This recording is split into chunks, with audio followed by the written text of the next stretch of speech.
Hey,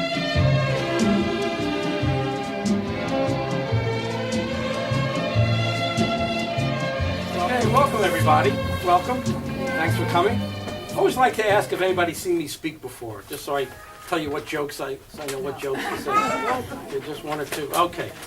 I have a question for you. Do you think it's gotten harder? Yes. Okay. That's what I wanted. The question first. No. Some of us are totally tuned in. So, for those that aren't as tuned, do you think it's harder in the last 10 years to meet someone? Is it easier, or is it the same? Harder. I actually left the United States for 9 years. I lived on a tropical island in the Western Caribbean for 9 years. Nice. And it was kind of, sort of to get away. And it was really cool. I do radio and television. I've been doing that for 20 years. So when I went down there, this area in the Western Caribbean did not have radio and television for English-speaking people. So I kind of stepped in and did that. And anybody that came to Roatan or lived on Roatan for a while and then went home, they would, over live streaming, would listen to the Roatan Brew Show. That's what I was then. It was kind of a shock when I returned about 2 years ago to see how things have changed a little bit. And it's interesting because you don't see yourself changing, you don't see things changing because you're here on a day-to-day basis, but when you leave and come back, it's a little bit of a shock. Let me give you an example. When I met someone, the person that I really liked lost interest in me for whatever reasons, and the persons that I really didn't care whether we had a relationship or not, they were really hard to discourage. Anybody else have that experience? Just 2 or 3 people, that's it? All of them. Okay, I want to practice something. Everybody raise your hand. Everybody has? Okay, I just wanted to make sure. Because I'm going to ask you to raise it a few times for some fun reasons. And if you don't, I just want to make sure that it's not an arthritic thing. We can do it? Okay, I saw a lot of hands. A friend of mine said to me, if you go on America Online, you can share the things that you've learned with a lot of other people, and I did that.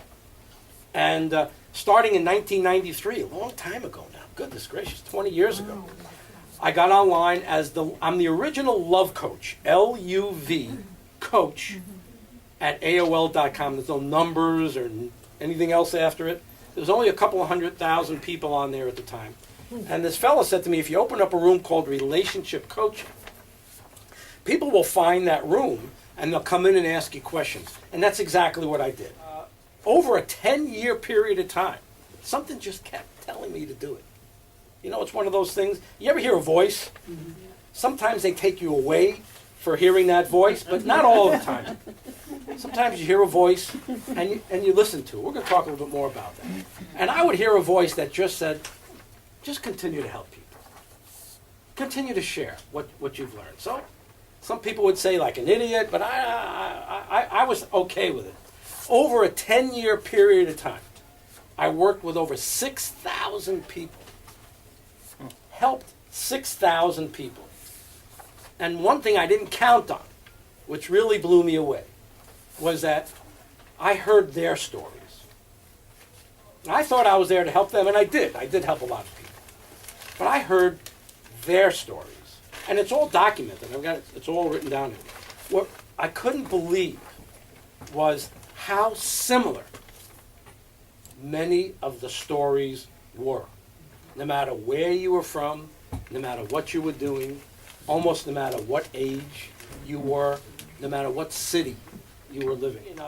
Who fell in love when they were 15, 16, 17, 18, 19 years old? I want to see the high hands. A lot of us, right? Wasn't it spectacular? For the most part? Yes. It was. Okay. Why was it so spectacular? It was new. It was new. It was exciting. There was We were naive. Very naive. none of this. Yeah. No baggage. This is heavy. All right? This is no baggage. We had no preconceptions. We were kind of, yeah, This is pretty cool. Okay?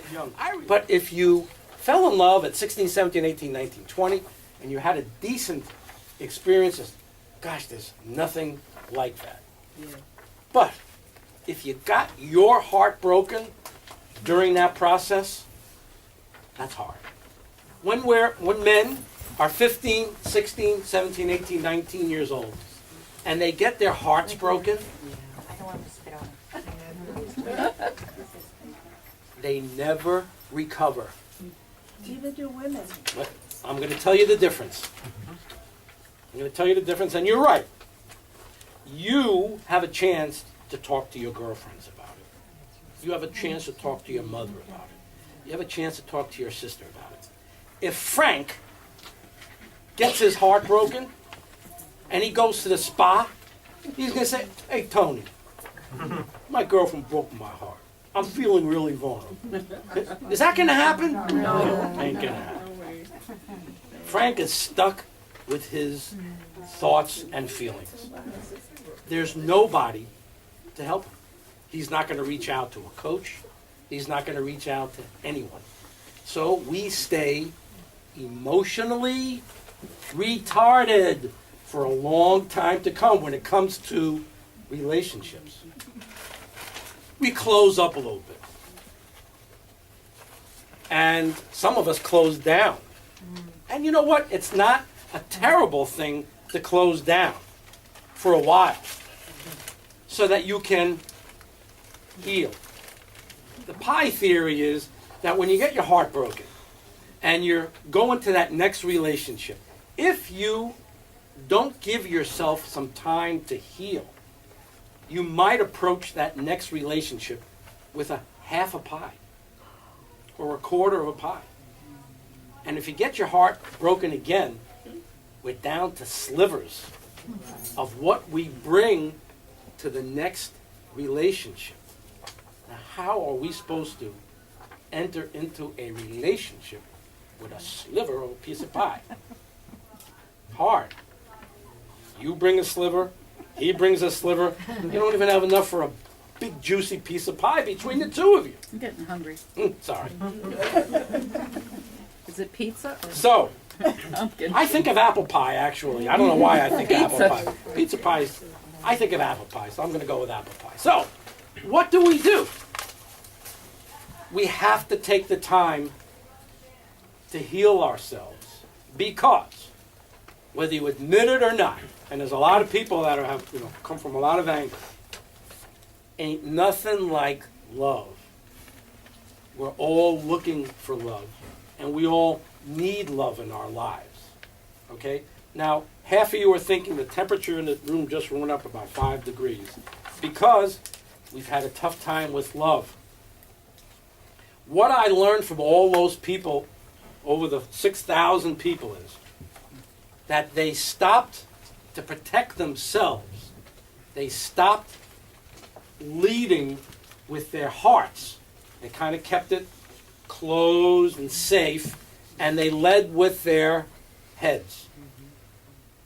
And instead of making a choice or a decision based upon your attraction, the kindness, the sweetness, the niceness of another person, we started making intellectual choices about making the best deal, that we can possibly make. Anybody know what I'm talking about? Anybody at all? Just one? People do? Okay. We started approaching relationships with our heads. Is anybody still doing that? Come on, raise your hands. We all are. We have a complete, full generation of people who are thinking about relationships, and their hearts are tucked safely away. So the information that I'm here to give you is, don't speed up, slow down.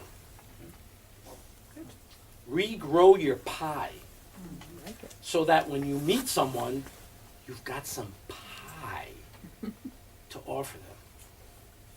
I always knew that if I had a chance to meet someone when I was single, If I had a chance to meet someone that was dating around, attractive, sexy, or someone who hadn't dated in a year, I want to see if I can get to know the girl who hasn't dated in a year.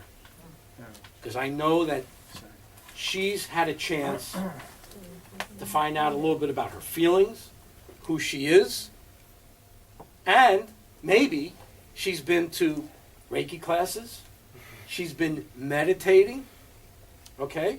She's been going to yoga. These are the ways that you heal your body and heal your soul. You want to meet someone?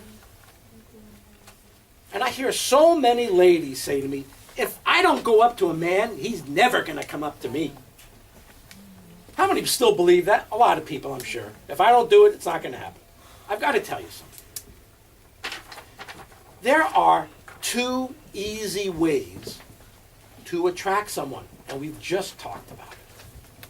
Eye contact, but not like this, okay? Not like this. 1. What do we do when we meet someone? Oh. If I look at them, they'll think I'm interested. Now, if you're a game player, that doesn't work.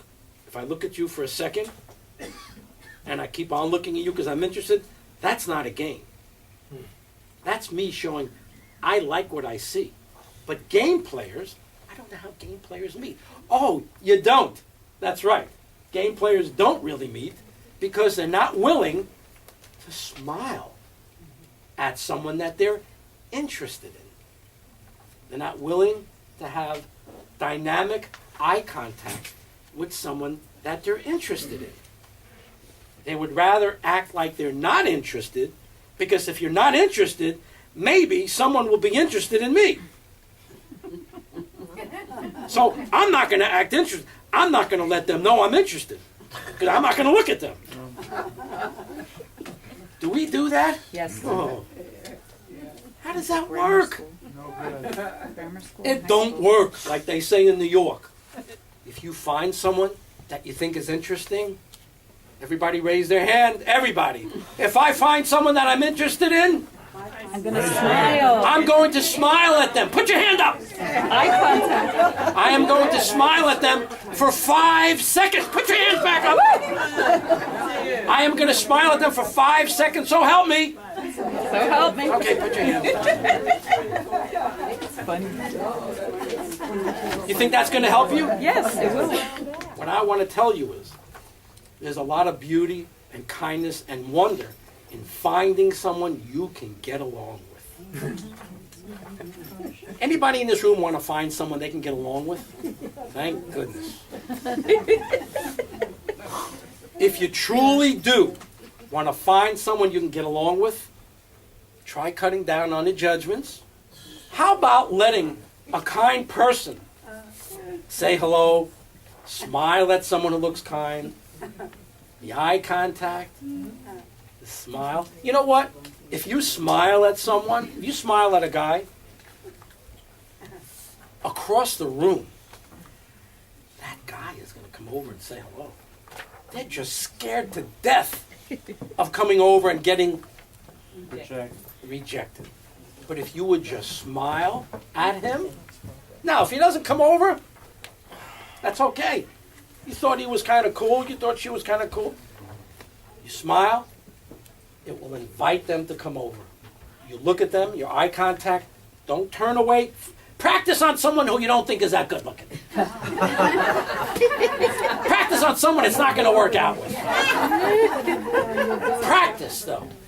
5 seconds. Is it going to work? Yeah. It's going to work. Give people a chance to know you like them. I want to thank you all for coming. I appreciate you being here.